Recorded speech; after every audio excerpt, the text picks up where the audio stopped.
नमस्ते दोस्तों, मैं हूं अविनाश और आज हम रिएक्ट का एक इम्पोर्टेंट कॉन्सेप्ट के बारे में बात करेंगे।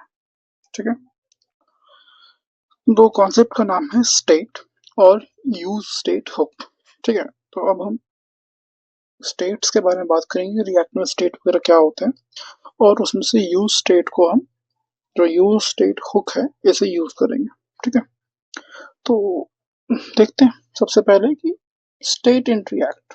ठीक है, ये स्टेट है क्या। ठीक है, यूज स्टेट क्यों इस पूरी वीडियो में। ठीक है, क्या है और क्यों, हैंडलिंग ऑफ इवेंट। ठीक है, जो भी हमारे पास इवेंट है उसको हम हैंडल करना सीखेंगे। ठीक है, स्टेट की मदद से। और एक छोटा सा हमारा फर्स्ट मिनी प्रोजेक्ट, बहुत छोटा सा प्रोजेक्ट हम बनाएंगे ऐप काउंटर का या काउंटर का ऐप। ठीक है, तो चलो देखो, अगर आप रिएक्ट सीख रहे हो तो स्टेट एक मस्ट नो टॉपिक है, एक ऐसा कॉन्सेप्ट है जिसकी आपको जानकारी होनी ही चाहिए। ये एक कंपोनेंट के अंदर के डेटा स्टोर करता है। ठीक है, जो टाइम के साथ चेंज भी होता है। ठीक है, यहाँ तक कोई डाउट नहीं तो आगे चलो। ठीक है, चलो, रिएक्ट में एक स्पेशल डेटा होता है जो कंपोनेंट के अंदर चेंज होता है जब भी स्टेट अपडेट होती है, कंपोनेंट री रेंडर होता है। ठीक है, तो जैसा हम एग्जांपल समझते हैं क्योंकि एग्जांपल ज्यादा इजी समझ आएगा कि मान लीजिए एक काउंटर ऐप है जिसमें +1 और -1 के बटन है। ठीक है, तो इसमें जो +1 और -1 के बटन है इससे हम इस काउंटर को बढ़ा या घटा सकते हैं। इस केस में जो नंबर चेंज हो रहा है वो हमारा काउंटिंग है। ठीक है, वही स्टेट है। ठीक है, मतलब अगर बटन क्लिक करे तो यूआई ऑटोमेटिकली अपडेट हो। ठीक है, बिना मैनुअल डॉम चेंज, बिना किसी मैनुअल इंटरवेंशन ऑफ डॉम। ये पॉसिबल होता है रिएक्ट के यूज स्टेट हुक की मदद से। अब बात करते हैं कि ये यूज स्टेट हुक है क्या। ठीक है, देखो, रिएक्ट में स्टेट का यूज करने के लिए हम रिएक्ट में स्टेट का यूज करने के लिए हम यूज स्टेट हुक का यूज करते हैं। एक हुक है, बहुत सारे हुक्स होते हैं, use state, use effect, but अभी हम स्टेट्स को मैनेज करने के लिए जो यूज कर रहे हैं वो है यूज स्टेट। ठीक है, ये एक रिएक्ट हुक है जो फंक्शनल कंपोनेंट में स्टेट हैंडल करता है। थोड़ा प्रैक्टिकल करके देखते हैं तभी ज्यादा अच्छे से समझ आएगा। तो ये हमारा लास्ट प्रोग्राम था। ठीक है, हम एक बना लेते हैं हमारा हुक के लिए। ठीक है, तो हुक एक कीवर्ड भी है तो हम डायरेक्ट इसको नहीं लिख सकते, तो एक हम काउंटर बना लेते हैं। ठीक है, counter dot JSX, RAFC shortcut हमारा। ठीक है, अब इसको हमें सबसे पहले तो वहां पे लेके आना पड़ेगा हमारे ऐप के अंदर। ठीक है, तो इसको भी के लिए मैं कर देता हूँ कमेंट, और यहाँ पर हम सबसे पहले इंपोर्ट कर लेंगे, import import counter from component counter. ठीक है, और यहाँ पर हम इसे यूज कर लेंगे काउंटर। ठीक है, चलो हम अपना ऐप अब चालू करेंगे। npm run dev।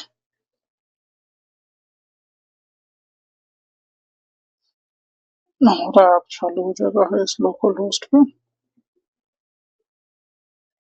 ठीक है, एक बेसिक सा काउंटर यहाँ पर हमने लिख के अभी रखा हुआ है, अभी कोई भी इसमें चीज नहीं है। तो अब हम काउंटर में चलते हैं। देखो, हम रिएक्ट से तो रिएक्ट इंपोर्ट करते ही हैं, बट अभी हमें यूज स्टेट के बारे में हम काम कर रहे हैं, तो हम करेंगे import use state, use state को हम रिएक्ट से इंपोर्ट कर लेंगे। अब किसी भी स्टेट को बनाने के लिए या यूज करने के लिए हमें एक वेरिएबल कॉन्स्ट लेंगे, ठीक है। इस तरीके से हम एक डालेंगे काउंट और सेट काउंट, सेट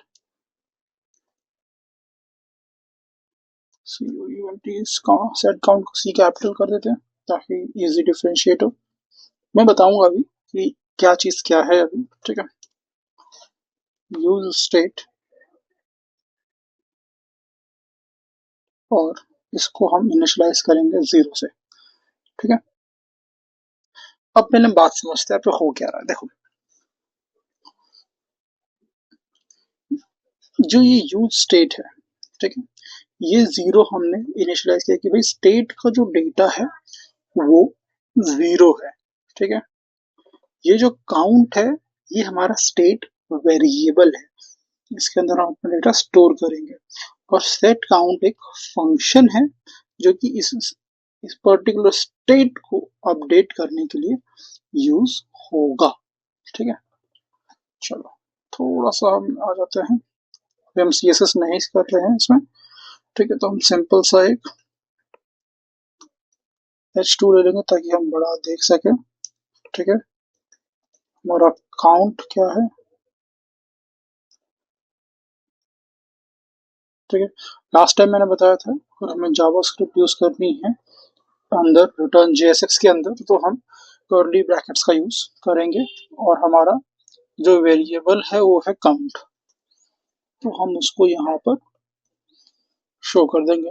अगर हम अभी लॉजिकली देखें तो हमने इसकी स्टेट जो है 0 रख रखी है, यानी काउंट शुड बी 0, तो काउंट 0। अब हम इसके पास दो बटन बना लेते हैं। बटन ये है ऐड का, ठीक है। और एक और हम बटन बना लेंगे माइनस के लिए, ठीक है, सबट्रैक्ट का सब, ठीक है। अब हमें ऐड पे ऐड करना है और सबट्रैक्ट पे सबट्रैक्ट करना है। तो हल्की सी कोई जावास्क्रिप्ट बहुत पहले की अपने को याद हो, जो कि हमें याद होनी चाहिए अभी तक, ठीक है। तो हमें मालूम होता है हमारे पास बहुत सारे इवेंट होते हैं, तो हम कह रहे हैं ऑन क्लिक, क्लिक के इवेंट पे एक फंक्शन चलाओगे। एरो फंक्शन में बोला था थोड़े बहुत आने चाहिए, बट अगर नहीं आते तो कोई नहीं, हम एक फंक्शन बनाएंगे इस तरीके से और हम बोल रहे हैं एक फंक्शन हम रन करेंगे क्लिक के इवेंट पे, और फंक्शन हमारे पास दे रखा है सेट काउंट, ठीक है। हमने पहले फंक्शन ले लिया, हमें अलग से डिफाइन करने की जरूरत नहीं है। सेट काउंट, एक सेकेंड, कॉपी नहीं हुई है, सेट काउंट, ठीक है। हम कह रहे हैं कि हम काउंट के अंदर जो भी काउंट की वैल्यू थी, काउंट का हमारा फंक्शन है, और काउंट के अंदर जो भी काउंट की वैल्यू है उसमें हम एक ऐड कर देंगे। हम क्या करेंगे, ऐड कर देंगे, और सेम काम हम करेंगे बट अपोजिट सबट्रैक्ट के अंदर, ठीक है। हम कह रहे हैं सबट्रैक्ट में हम काउंट में से एक माइनस कर देंगे, ठीक है। चलो ऐड और सबट्रैक्ट दोनों पास दो है, ठीक है। अब देखो इसको फॉर्मेट कर लेते हैं। अब हुआ क्या, जब हम ऐड पे क्लिक करेंगे तो हमारा काउंट बढ़ता जाएगा, और यहाँ पे देखोगे हमारे पूरे इसको रिलोड करने की जरूरत नहीं पड़ रही है। सेपरेट करेंगे तो काउंट माइनस होता चला जाएगा, ठीक है। अब देखो इसको फिर से एक बार समझते हैं। काउंट हमारा एक वेरिएबल है, सेट काउंट हमारा फंक्शन है जो इस वेरिएबल स्टेट के डेटा को सेट करेगा। यूज स्टेट हमारा यहाँ पे 0 करके हमने इनिशियलाइज किया है, तो इस तरीके से हम बनाएंगे और फिर हम इस तरीके से उसको अपडेट भी कर सकते हैं, ठीक है। हम देखा जैसे ही हम बटन पे क्लिक करते हैं तो स्टेट जो है अपडेट हो रही है, कंपोनेंट जो है री रेंडर हो रहा है। ठीक है, अब बात करते हैं इवेंट्स को हैंडल करना। देखो, जैसा कि हमने बेसिक रिएक्ट में जेएस में भी जावास्क्रिप्ट में पढ़ा था, हमारे पास बहुत सारे अलग तरीके के इवेंट हैंडलर्स हम बना सकते हैं। ऐड इवेंट लिस्ट में जैसे click, double click, scroll, mouse in, mouse out. तो ये इसी तरीके से हम रिएक्ट में भी करते हैं। ऑन क्लिक, ठीक है, ऑन डबल क्लिक, ठीक है, mouse on, hover on, hover, इस तरीके से हमारे सारे यहाँ भी इवेंट्स हैं। ठीक है, जिनको जावास्क्रिप्ट थोड़ी सी भूल गए हो उनके लिए मैं थोड़ा सा यहाँ पे एक चीज बता दे रहा हूँ, दिखा दे रहा हूँ बेसिकली। अगर हम जावास्क्रिप्ट में कभी एक क्लिक बनाते हैं, किसी इवेंट या किसी डे या किसी भी चीज को अगर हमें क्लिक बनाना है, ठीक है, तो हम क्या कर देते हैं, हम बोल देते हैं document dot gate element by ID. ठीक है, हम उसकी आईडी से उसे लेते थे। फॉर एग्जाम्पल अगर बटन है तो हम आईडी देते थे बटन की बीटीएल, उसको आईडी से लिया और फिर बोलते थे डॉट ऐड इवेंट लिसनर। ठीक है, और फिर हम इवेंट लिसनर में बोलते थे कि भाई देखो, अगर क्लिक होता है, अगर क्लिक होता है तो एक फंक्शन चलाना। ठीक है, एक फंक्शन रन करना, और वो फंक्शन हमारा क्या होता था, हम कुछ भी यहाँ पे फॉर एग्जाम्पल अलर्ट हमें करवाना है। ठीक है, हेलो वर्ल्ड, तो ये हमारा रन करता था। अब देख ये एरर देगा, अभी हम रिफ्रेश करेंगे। ठीक है, क्योंकि ऑब्वियसली बात हम जावास्क्रिप्ट नहीं लगा रहे हैं, हम रिएक्ट कर रहे हैं, ये रिएक्ट के लिए सही कोड नहीं है। तो देखो, अब यही काम अगर हम रिएक्ट में कर रहे हैं तो हम कैसे करते हैं, हम एक बटन बनाएंगे। ठीक है, बटन पे एक नाम दे देते हैं क्लिक। ठीक है, ये मेरा बटन है क्लिक, जो भी कुछ काम नहीं कर रहा। अगर हम यहाँ पे जाए, हम बोले कि ऑन क्लिक। ठीक है, ऑन क्लिक बाय डिफॉल्ट एक फंक्शन चल रहा है, एरो फंक्शन हम बनाएंगे। ठीक है, कि भाई देखो, क्लिक होने पर एक एरो फंक्शन से रन करना, कौन सा, अलर्ट, उसके अंदर। ठीक है, और यहाँ पे you see L I clicked. ठीक है, जैसे हम क्लिक करेंगे यू क्लिक्ड, हमारा अलर्ट आ रहा है। तो इस तरीके से हम जो पहले जावास्क्रिप्ट में जो करते थे वो फंक्शंस बना के, वही हम यहाँ पे काम कर रहे हैं। तो रिएक्ट में इवेंट हैंडलिंग जावास्क्रिप्ट से थोड़ा डिफरेंस है।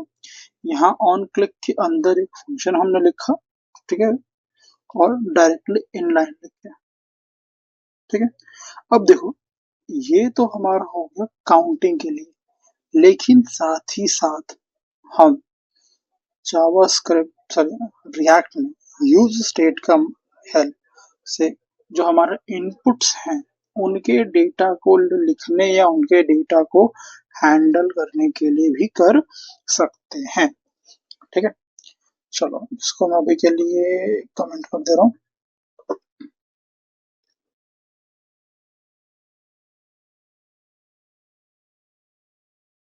ठीक है, इसको अभी के लिए मैंने कमेंट कर दिया। मैंने बोला कि यहाँ पर हम अपना एक नाम लिखते हैं, योर, पैराग्राफ में लिख लेते हैं, या चलो हाई लिख लेते हैं, हाई। अब हमें नाम चाहिए, तो काउंटिंग हम हटा के बोलते हैं कॉन्स्ट। ठीक है, देखो ये पूरा फंक्शन में कैसे काम करता है, अब अपन वो बात कर रहे हैं। अभी हमने जो किया वो इनलाइन था। ठीक है, अब हम यही काम अगर फंक्शन के साथ थोड़ा बेहतर एक्सप्लेनेशन के साथ करें तो कैसे, तो कॉन्स्ट नेम ये हमारा वेरिएबल है, सेट नेम ये हमारा फंक्शन है स्टेट का। याद रखना ये स्टेट का फंक्शन है, यूज स्टेट। ठीक है, अभी हम सब खाली छोड़ देंगे और हम यहाँ पे डाल देंगे अपना जावा स्क्रिप्ट के लिए कर्ली ब्रेसेस, और हमारा जो वेरिएबल है वो है नेम। ठीक है, तो देखो हमने क्या किया, एक यूज स्टेट का बनाया पूरा सेटअप, नेम जिसमें हमारा वेरिएबल है जो हम यहाँ पे हाई के बाद लिख रहे हैं, सेट नेम हमारा इस स्टेट का फंक्शन है। ठीक है, जिसकी वजह से हम स्टेट का डेटा चेंज करेंगे। ठीक है, यूज स्टेट हमने यूज किया और हमने बताया कि भाई ये एक यूज स्टेट हुक है जो कि अभी एम्प्टी है, ठीक है, खाली है जो। अब हम यहाँ पे चाहते हैं कि जो भी हम इनपुट में लिखें वो चीज यहाँ पर डिस्प्ले हो। चलो एक काम करते हैं, इसको ना हेडिंग देते हैं, पैराग्राफ की जगह H2 में दे देते हैं, ज्यादा मजा आएगा। ठीक है, अब यहाँ पर हम एक नीचे लिखते हैं इनपुट। हमने क्या लिखा, इनपुट, टाइप है टेक्स्ट, उसकी अपनी एक वैल्यू होगी जो कि बराबर होगी नेम के। ठीक है, और यहाँ पे हम कह रहे हैं कि ऑन चेंज, जब भी इसमें चेंज हो तो एक फंक्शन चले। ठीक है, हैंडल हैंडल चेंज के नाम से। ठीक, अब ये फंक्शन हम यहाँ पे इन लाइन, जैसा हमने यहाँ पे किया ऑन क्लिक पे जाहिर से चला दिया, ऐसे ना चलाते हुए हम एक सिंपल से एक अलग अदर फंक्शन बना लेंगे और फिर यहाँ पे हम बोलेंगे const handle change. Handle change ये एक फंक्शन है जो कि एक काम करेगा। क्या काम करेगा,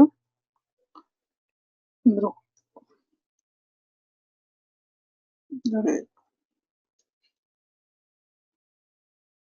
ठीक, एक फंक्शन है जो कि हम पहले एरो फंक्शन से बना लेते हैं।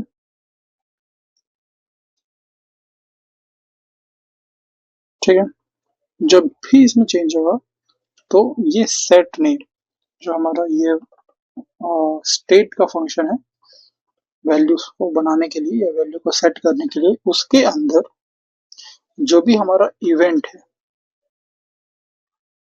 इवेंट डॉट, ठीक है, टारगेट डॉट, उसकी जो भी वैल्यू है।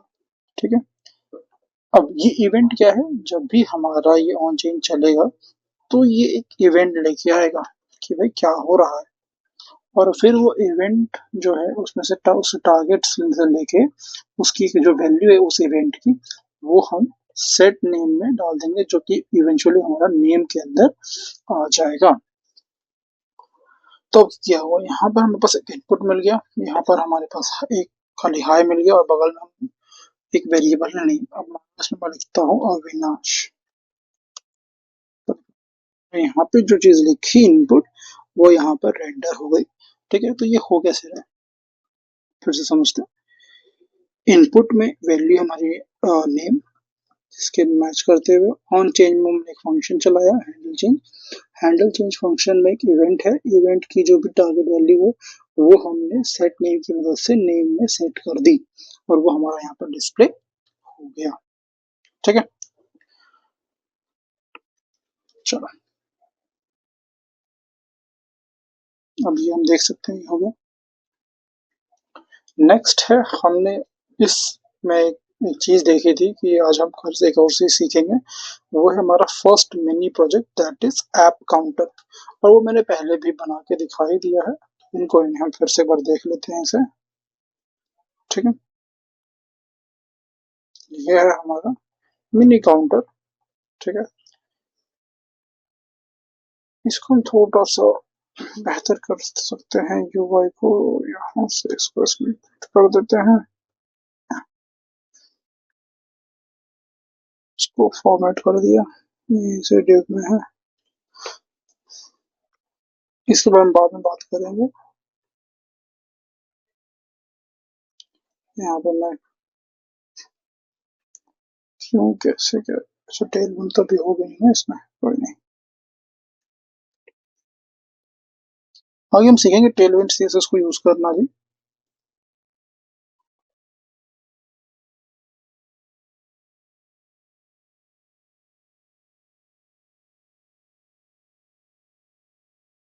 ओके, हमें ये भी सबमिट करना होगा और हमारा इसको हमें डिलीट करना होगा। ठीक है, और यहाँ पर चल रहा है क्लिक हमारा बटन है जो हमें नहीं चाहिए। और लेट्स सी अभी टेलविंड है या नहीं हमारे पास। वेल यस, फ्लैग्स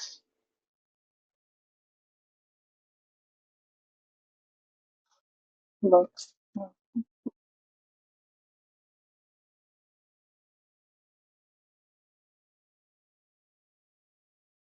लाइक और वन।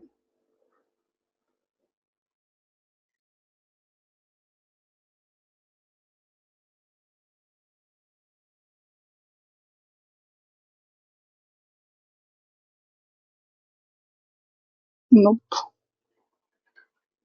हमारे पास अभी टेलविंड नहीं है। ठीक है, कोई नहीं, चलो। अगर हमें ऐड करना है तो यहाँ पे क्लिक करके अपने काउंटर को ऐड कर सकते हैं। सब्ट्रैक्ट करना है तो हम अपने काउंटर को यहाँ पर सब्ट्रैक्ट भी कर सकते हैं। ठीक है, कोई नहीं, हमारे पास अभी टेलविंड नहीं चल रहा है। हम वैसे तो उसमें इनलाइन स्टाइलिंग भी यूज कर सकते हैं जो हमने पहले सीखी थी। ठीक है, हाँ इम्पोर्टेंट है, चलो ये थोड़ा सा इम्पोर्टेंट है कि स्टाइल कैसे यूज करना है। स्टाइल कभी भी यूज करते समय हमें डबल कर्ली ब्रेसेस लगाने पड़ते हैं। ठीक है, और फिर हम यहाँ पे यूज कर सकते हैं टेक्स्ट अलाइन। मुझे क्या चाहिए, मुझे टेक्स्ट अलाइनमेंट सेंटर चाहिए। ठीक है, तो मैं सेंटर कर देता हूँ और मुझे पैडिंग, थोड़ी सी हम पैडिंग ले लेंगे। ठीक है, for example let's say 25 pixel. तो वैसे भी मेरे पास पहले से वो लगे हुआ है, पूरा ही हटाना पड़ेगा, कोई नहीं, छोड़ जाने दो। बट इस तरीके से आप स्टाइल का भी यूज कर सकते हो। ठीक है, तो आज के वीडियो में इतना ही। नेक्स्ट वीडियो में हम फिर आगे इसके आगे सीखेंगे। ठीक है, तो इस वीडियो हमने फाइनल क्या क्या सीखा। हमें जाना कि स्टेट क्या होता है, यूज स्टेट, हुक्स का यूज कैसे करते हैं, इनपुट से हम वैल्यू कैसे ले सकते हैं, और हम अपने बटन्स वगैरह पे कैसे फंक्शंस को चला सकते हैं।